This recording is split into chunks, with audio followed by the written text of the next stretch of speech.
our experience of being on a diet, physical and mental. I think we've done that, haven't we? It's gone really quiet. I suppose we are speaking quite quietly, aren't we? We're speaking quite quietly now. We are speaking quite quietly. Welcome. But they don't have to do that. They actually have an option, and that is that they can rent. They incorrectly perceive an asset as a liability and the other way around. Okay, so today, welcome to episode 22.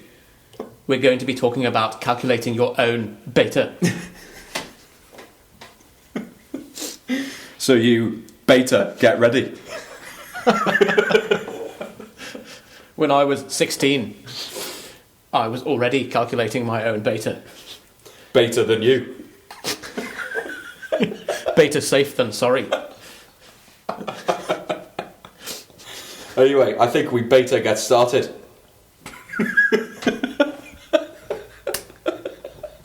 If only we could get. Is that recorded? Yeah, but we can't. We can't. We definitely can't. We absolutely People are going to listen to that and go, "What the fuck are they talking about now?" And we're recording again. Okay. This will be the opening. Is this episode 30.5 then? Let's just call it 31, and then we've... Well, because I had the wobble, didn't I? Where I wasn't sure whether doing half episodes is cheating or the opposite of cheating with regards to. It's the opposite. It's taking a WADA-approved sedative before going out onto the platform. It's taking a muscle relaxant before squatting. Yeah. Or like an emetic, something to make you throw up before you bench. Something that will really very drastically, acutely impact your sodium balance so that you cramp up as soon as you start to lift. Pulling an absolute hubbard. We have discussed this before. I don't know whether it's been on the podcast actually, the thought of supplementing sarcastically. So... Or is it sarcastic or ironic? You could do it both. Sarcastic, ironic supplementation. So wake up, gram of melatonin. ZMA, gram of melatonin. Bloody hell. Not messing around. An absolute nuclear warhead approach. And then trying to fight through your morning. Maybe consistently taking like a couple of hundred milligrams of magnesium.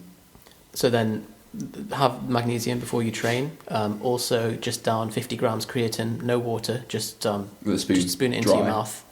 Don't have any of your water until that evening. Chamomile tea all day. Pre-workout, yeah.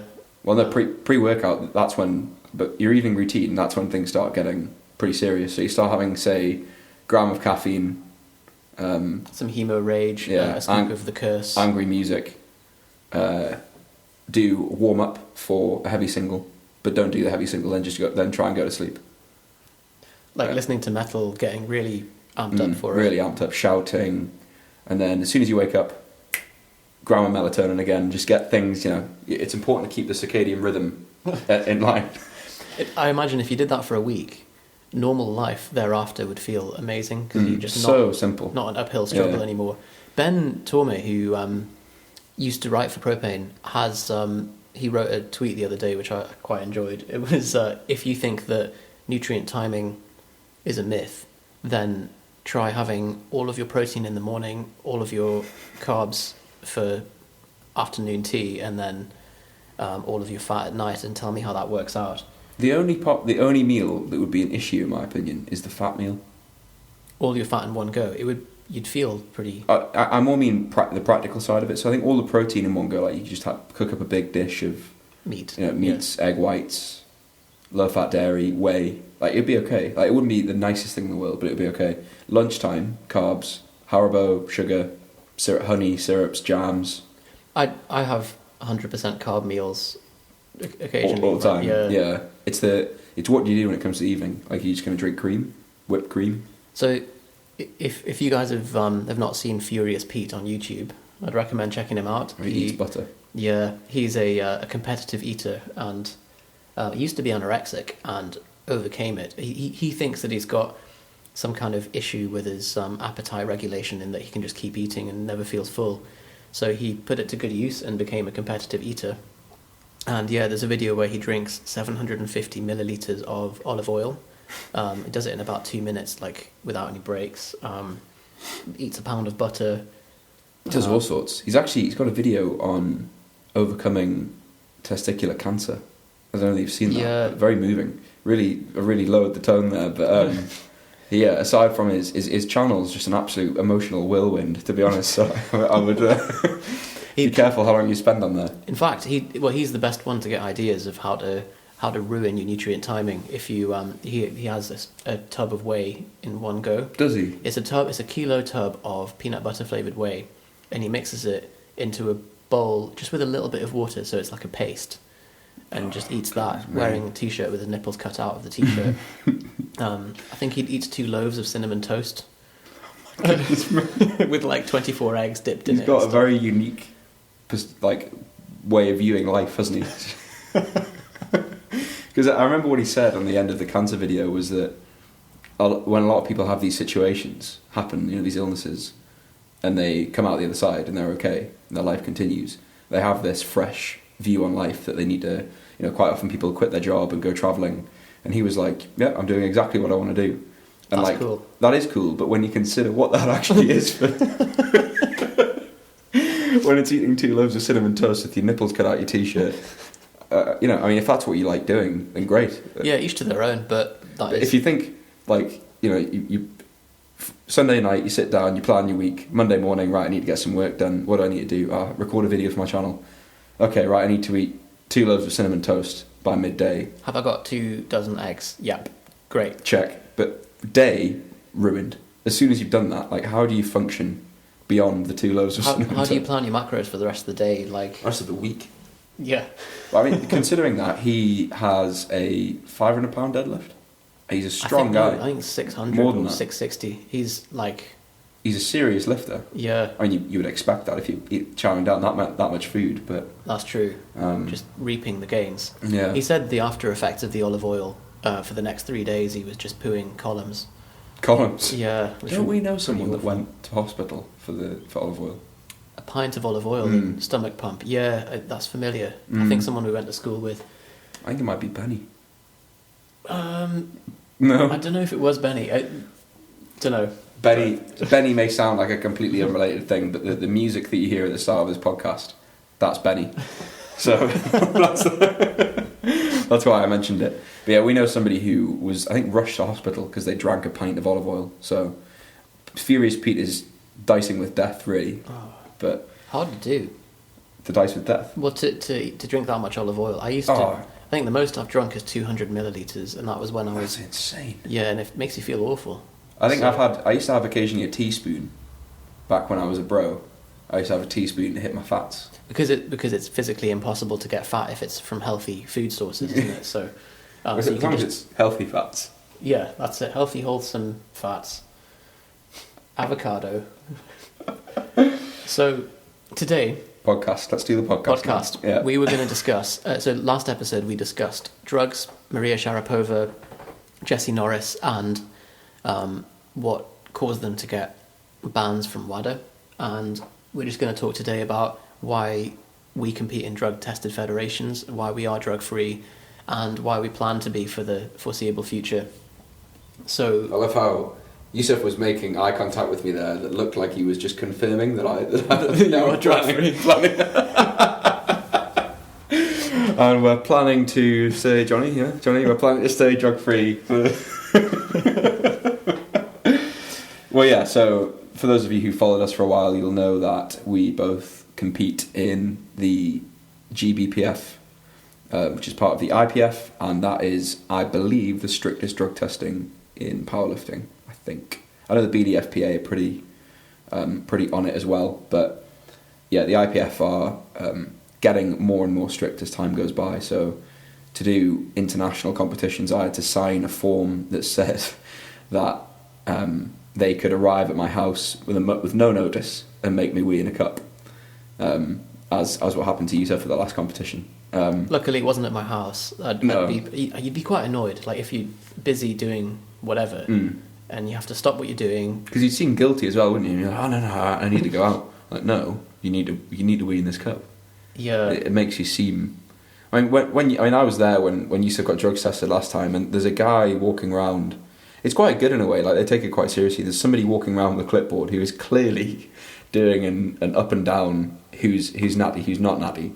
And in Yusuf's weight class, there was the standard powerlifter is somebody who's in like reasonable shape, but there's no one who's that lean. There's no one who's that carrying kind of t-shirt muscles basically. And then there's Yusuf who's walking around what could have been a bodybuilding show, vascular everywhere, big massive delts, and just gets taken on one side straight away, shuffled into a room and made a wee in a pot. I asked the guy, like, why have I been selected? Like, what's it? And he was silent. And I was like, is it random? And he was like, can be.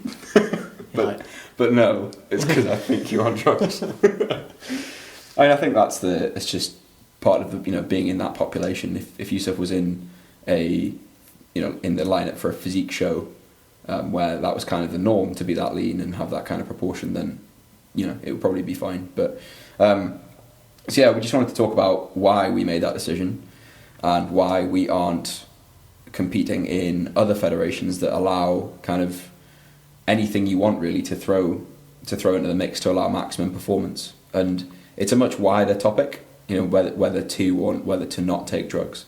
But I think there's two sides.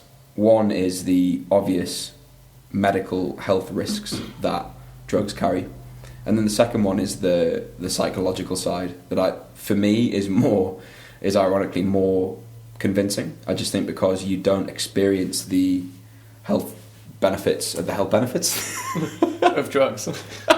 You don't experience the health risks directly. That's something that you would see 10, 15 years down the line. The thing that would be most pervasive for me is as soon as you've done a cycle of drugs, where it's kind of the where next idea. So yes, you do loads of drugs, you add 40 kilos to your squat, then what? Like, most advice would be cycle off the drugs, in which you get weaker, and then unless you're going to continue to take drugs for the rest of your life, you're going to be playing catch up. Similar to if somebody took you out of your current house, placed you in a mansion with all the cars you could possibly want, all the kind of women or men or whatever your preference is you could possibly want. You can do what you want with your day, and then suddenly you go back to reality, and that's the albeit maybe slightly extreme comparison. You become that guy Dan with the beard, the poker man, Bilzerian. Yeah. You become him for a week, and then you come back to your terraced house. 9 to 5 job. Yeah. So I think that's, for me, at least when it comes to practically making the decision.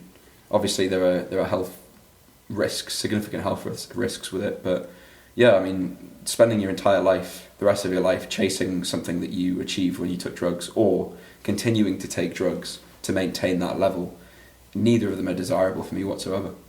Yeah, I think my approach is relatively similar. I think with performance-enhancing drugs, it's kind of like you're operating on borrowed performance or borrowed time.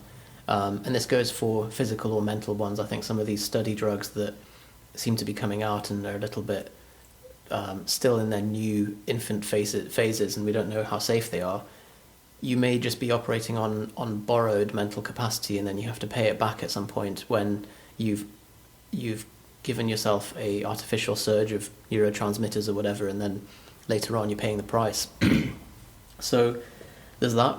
There's also the fact that if you take steroids, for example, you've then set your endogenous production of those hormones to be lower in the future.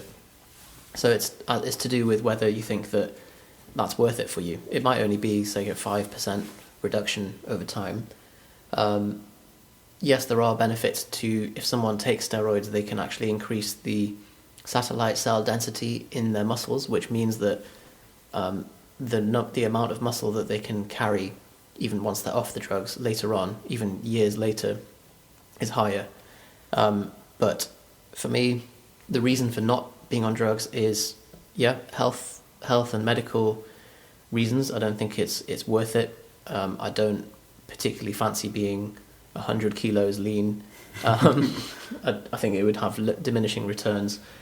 And also, it's just the amount of complexity and it's hard enough planning your training and diet around your life and then sorting out the programming and everything, to then add in an additional very complex variable, as well as something which, particularly if it's illegal, you're going to have to try and find a supplier and make sure that that supplier doesn't get caught, and then you run out or whatever it is. I don't know. It just throws in an extra complexity that I feel is unnecessary at this stage. I'm perfectly happy with the current rate of progress and the rest of it. There's a series of articles by Paul Carter on liftroandbang.com. He calls it dark siding. So, the side of fitness that is the dark side, which is the drug performance enhanced side.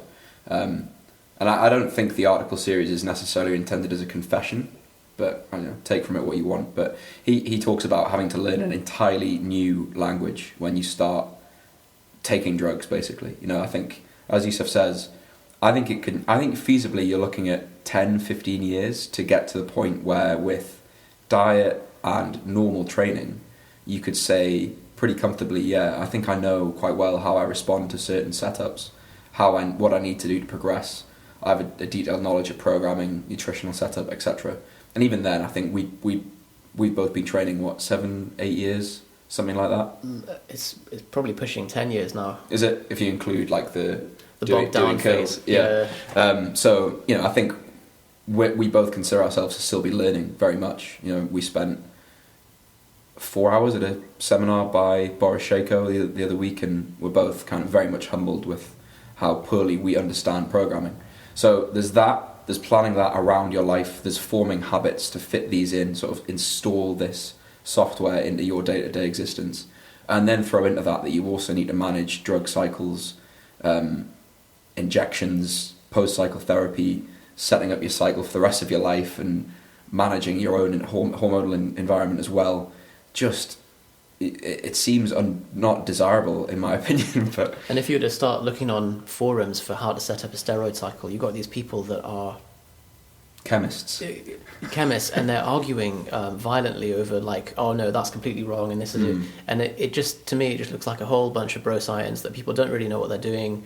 I'm not willing to be a human lab rat and play these experiments with something that the endocrine system is so already fragile that I don't think it's really worth messing with just to get bigger arms or to lift a bit more. The other issue is that when you are competing in a drug-tested federation, assuming that everyone is drug-free and not just on drugs but escaping the test, which is just bad sportsmanship, then it's as level a playing field as it can be. Yeah, there's differences in genetics and people's height and bone structure and all that, but that's part of the game. Whereas if you go into a non-drug tested and everyone's on drugs, you've suddenly delimited the amount of you've taken the ceiling off on the amount of hormone or the amount of anything that can be in someone's body. And at that point, particularly with bodybuilding, it can get very quickly to the point of how many drugs can you take before you drop dead. So that's not a great position to be in. And if you get to the point where like, okay, I've just got to take more drugs than the next guy to win, assuming we're all training the same, and then it doesn't really seem like much of a fun. You even activity. Hear of these bodybuilders who, I know Jay Cutler, for example. Hi Jay, by the way, if you're listening to this. He's an avid listener of the Propane Fitness podcast. I know that he's taking time off away from bodybuilding, from competing in Mr. Olympia and stuff like that. He may have retired completely. I'll be honest, I'm not entirely up to speed. But I know that there's been people make judgments that, he can't get his hands on the drugs that he needs this time, or he stopped responding to it. And there's been some suggestion that bodybuilders at the top level stop responding, that the sites at which these drugs act. I don't have an intricate enough understanding, but where you would experience the benefits, that these sites stop responding as well as they could, and they get kind of like saggy triceps or whatever it might be compared to what they had 3-4 years prior. So yeah, it becomes just absolute chemical warfare at the very top level when you've taken that ceiling off a sport. And you've taken that you've put your body through quite a lot of stress that it wasn't really designed to take your cardiovascular system. And really, if you're going to try and win Mr. Olympia, that's the price you pay. But as some of you may know, I'm studying medicine at the moment, and the result in the exam is not about how clever you are at all. And there's some people that come in thinking that because they're clever, they're going to sail through the exams, and it's got very little to do with it. They're quickly humbled by the fact that your result is a direct function of how much you've worked, how many hours you've worked, and how much you've memorized the material. And yeah, it's possible to get 80-85% in the exams if you absolutely pound it, but there's diminishing returns, and that's going to start the more hours you study, the more that's taken away from enjoying the rest of your life, and it's going to impact on your health. But yeah, maybe you squeeze out a few extra percentage points. And both myself and Johnny have come from working in a corporate environment before this, and that's very similar. Particularly things like investment banking, where you do 70-hour weeks are the norm, and yeah, you can stay up until 4 a.m. and make that presentation for your manager or whatever, but if that's what you want to get out of it, but there's always it's not going to be increasing returns to that. Yeah, so we're both kind of originally trained in economics and finance, and I think we both view things from the point of view of utility and constraints. And the reason that anybody makes a decision at any point in time is to maximize their personal satisfaction from that decision, whether or not consciously or not. And something like taking drugs is a decision that somebody makes because they perceive it to yield a great level of happiness for them than not taking drugs. But as with anything, with increased risk leading to increased reward, the way that I perceive it is you're still accessing something which is ultimately victory in a strength sport or a regular sport or bodybuilding. And the fact that there are drug-free versions of all of those, you can still access that feeling of winning on a slightly lower level, maybe slightly less regarded level, but with much less risk. With all of those things, with powerlifting, bodybuilding, and the examples we were giving about corporate careers and studying, and all of these are linear pursuits, and there is no defined endpoint. That you don't win. That you can always add more to your total in powerlifting. You can always get bigger or more conditioned or whatever. So it's not like you can get the 100% and then say, right, I'm done. Yeah. All finished now. Or like I've won at banking or whatever. So I've completed banking. Yeah. I fought the boss at the end, and now and so you then have to be the one that determines how far you want to take it and how much utility it's going to offer you, and at what point you're going to say, you know what, I'm satisfied with my run.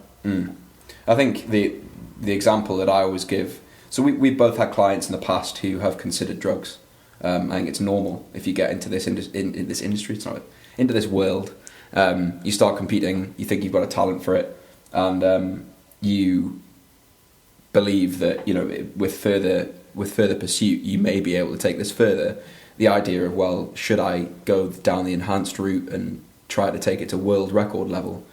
Would that be a sensible decision? But I think if you consider, let's say your goal is to bench press 140 kilos, so 3 plates in a gym, and if I were to just gift that to you now and so you could do it from the time you next step foot in a gym, would that yield enjoyment? Yes, no. And for most people, 140 kilos doesn't mean anything because it's 140 kilos. It means something because it's relative to where they are now. You put in the work and achieve that. Exactly, yeah. So whether or not, so for me, winning nationals, so that, in the federation we both compete in, nationals is like the UK championship, basically. Winning that would be considered a massive achievement. And if you did that by taking drugs, would it carry the same level of achievement? I think the result is, the comparison's pretty accurate in the sense that if that was just gifted to me by taking loads of drugs and winning, would it feel the same as doing it, maybe taking 5 years to do it and winning naturally, having solved and conquered all the little intricate problems that come along that journey? I'd rather take the second route than just lie to everyone and be a bastard. So yeah. So I suppose that any reward that I perceive that can be achieved by taking drugs is really the same, but just at a higher level, and that higher level carries much greater risk. And I think for that reason, neither of us take or ever plan to take drugs. Just creatine. Just creatine. Just creatine. Which some people think is a drug. Is a drug, gives you creatine rage and acne and big nipples and the rest of it. Well, it does, doesn't it? Well. Okay. Well, so that's all the drug talk, I think, for us for a while. And that's it for Propane Fitness Podcast episode 30.5. Hopefully that was useful to you guys. Let us know if you have any questions and anything else that you want to hear us discuss, and speak to you soon.